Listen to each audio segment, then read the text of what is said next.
I don't want you to be so busy doing God's work that you forget about the people that you are serving.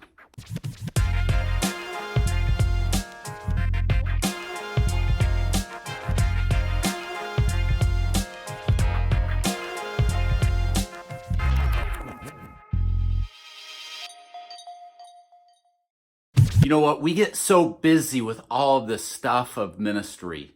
And in children's ministry, there is so much stuff.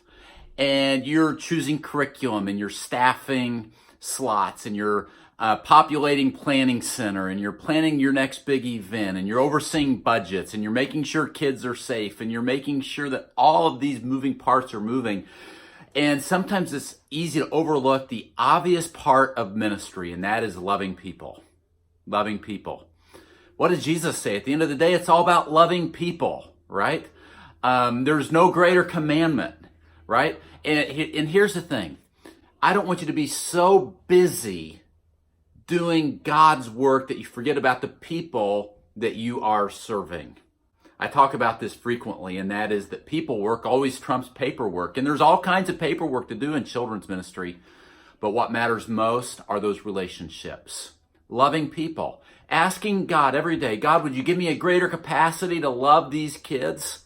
Would you give me a greater capacity to love these parents? Would you give me a greater capacity to love this congregation? Would you give me a heart for these people? Would you help me to love my pastor?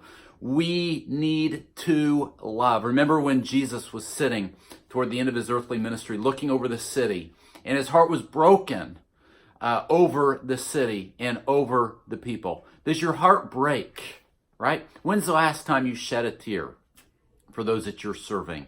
When's the last time you got on your knees and really prayed for those kids and interceded on their behalf? Here's what I want for you, friends. I want you to love people, because if you'll love people, you'll keep going even when it's difficult. If you'll love people, you won't lose heart. If you'll genuinely love people, listen, you'll oversee the problems and their problems because you love them. And so much of ministry is just learning to love people and asking God to give you a greater heart and love for the people that He's placed in your ministry.